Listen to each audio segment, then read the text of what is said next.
Welcome to the Speak and Get What You Want podcast, where you learn to communicate like the world's most successful leaders. Now, here are your hosts, TK Stratton and Chad Kerby.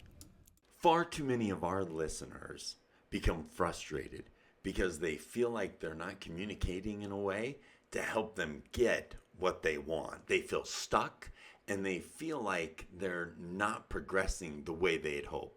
And in today's episode, I'm going to share with you 7 questions that I've received that will help you overcome maybe some of the challenges that you're facing so that you can speak and get what you want.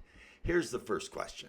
Chad, so many people hesitate to take action because they're afraid of failing. You've worked with top performers. How do the most successful people reframe failure? And what can I do today to shift my mindset? The first thing that you need to understand is this. Failure isn't the opposite of success. It's the path to it.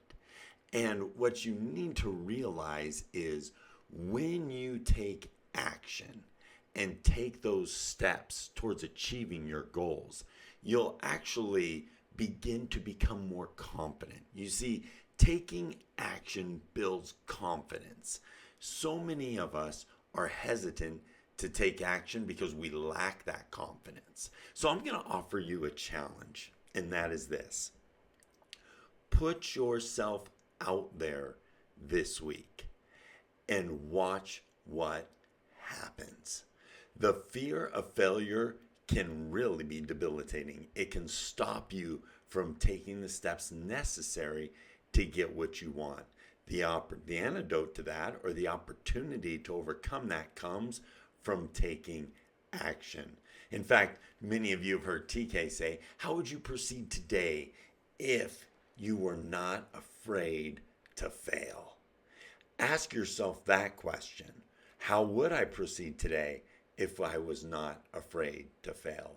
And then take those small steps of action, because it's through those very small steps of action that you can build the confidence that you need to speak and get what you want. Okay, here's the next question. Question number 2. A lot of people struggle with imposter syndrome. And that's a fact. So many of us really do struggle with that. The question goes on to say that people are afraid of imposter syndrome and are worried that others won't take them seriously. So how can someone communicate with confidence even if they don't feel like an expert? Okay, so how do you communicate with confidence even when you don't feel like an expert? Well, the answer to that question is this. Get rid of those words that we talk about in the book that are like maybe, possibly, kind of, because those words that we use really send a message not only to others but to ourselves that we lack the confidence to really do what we're saying we're going to do. In fact, I was speaking to a group recently, and it was a pretty large group of individuals, and I asked them, I said, how many of you really know what you want to accomplish and where you'll be, say, 5 years from now?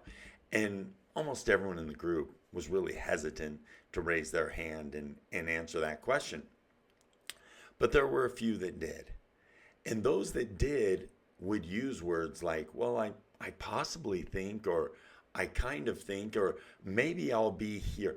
Eliminate those words. Understanding this, when you speak with confidence that, you know what, this is where I'm going to be, and this is what I hope to accomplish, when you do that, it gives other people the confidence in you, knowing that you're fixed in the direction that you're heading. Because the reality is, everybody's doing their best to try and figure out where they want to be. And in fact, I've shared this story with some, but let me share it again. Years ago, I was having dinner with Michael Gerber, the author of The E-Myth. And we were sitting down, and he asked me, Chad, how's your business going?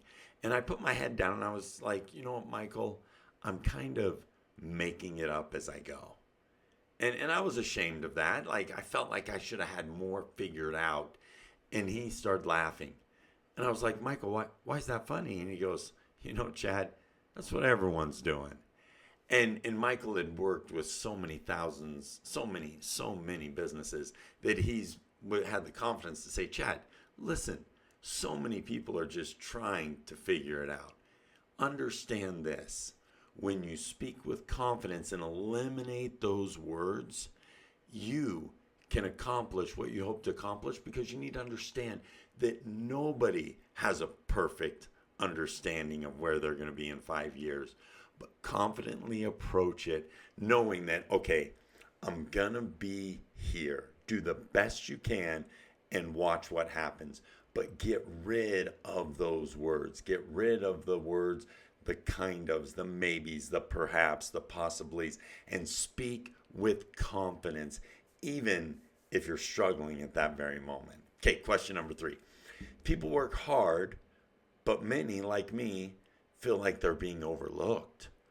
What are the biggest mistakes people make when trying to stand out, and how can they position themselves as someone worth listening to? Well, one of the reasons why you're being overlooked is because you're often talking so much about yourself. In fact, one of the traps we often talk about is the credential trap. And we often try and credentialize ourselves and explain what we've done and how we've been successful. The biggest mistake that those who are being overlooked what they try and do to compensate for that is to simply talk about themselves too much. Nobody cares. We need to make sure that people care when they realize that you can help them. Keep in mind that if you feel like you're constantly overlooked, try that. Step 1, try that. Think to yourself, consciously say, am I talking too much about myself?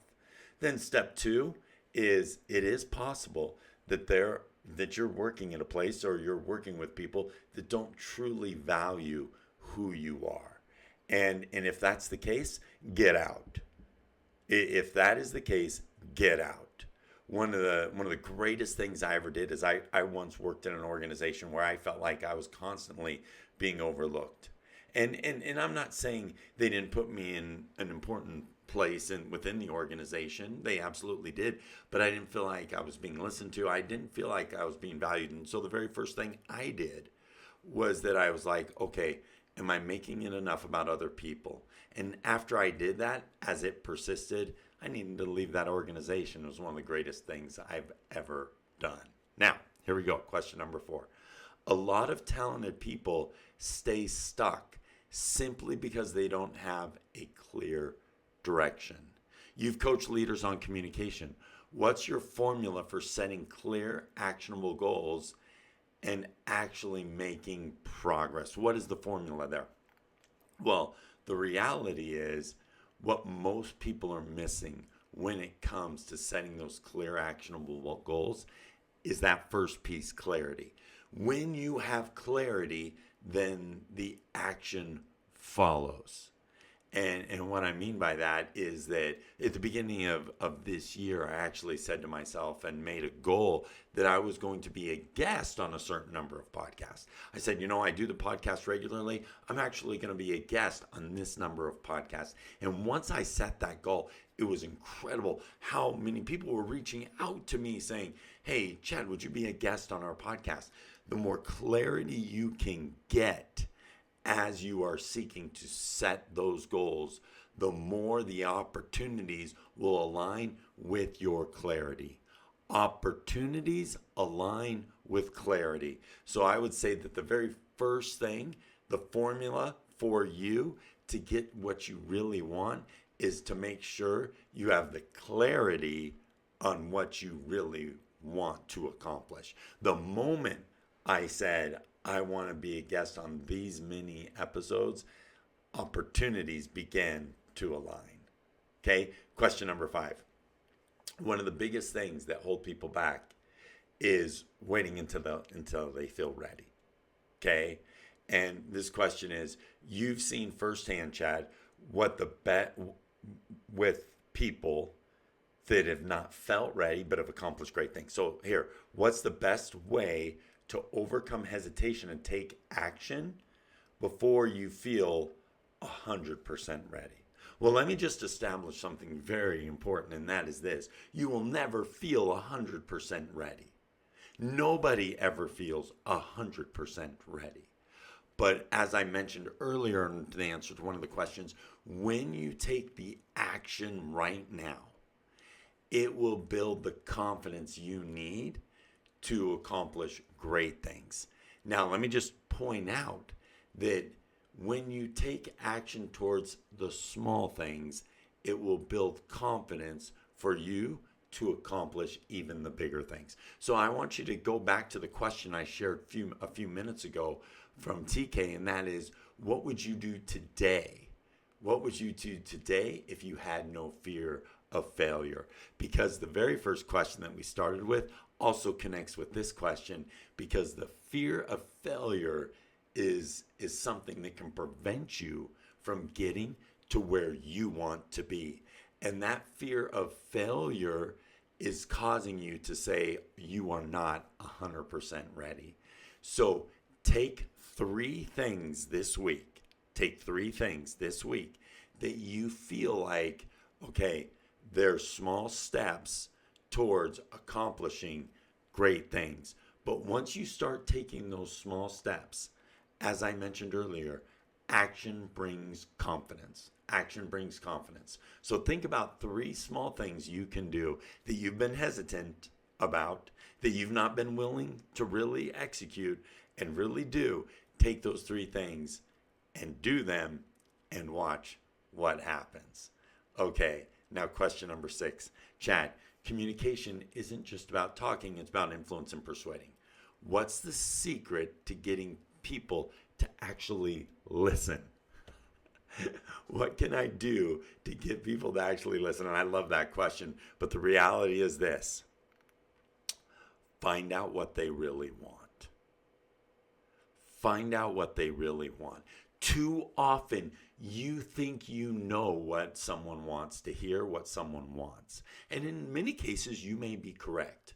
But if you find out what they really want, and then give them what they really want, I promise you they will listen. Some of you will remember several episodes ago when TK shared the story about closing a major real estate deal because the individual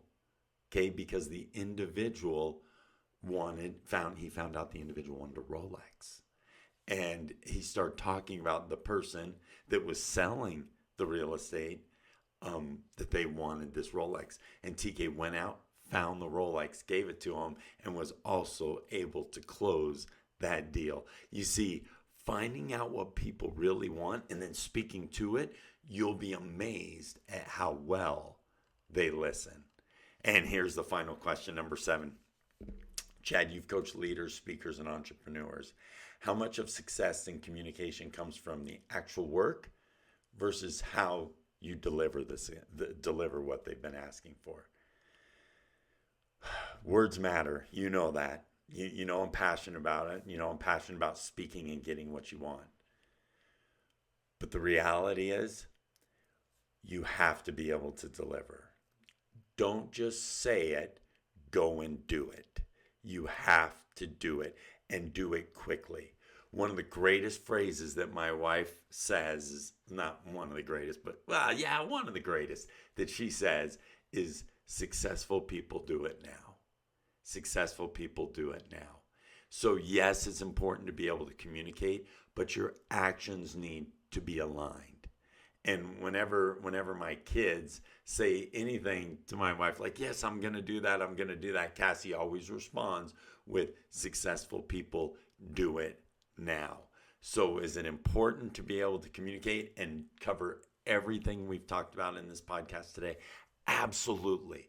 But remember, you have to deliver. Your actions need to be aligned. And as I mentioned earlier, that's where your confidence really grows. Successful people do it now. It wasn't always my children's favorite thing to hear from Cassie, but the reality is, when they did what they said they would do, they aligned with their words aligned with their actions, and their confidence grew.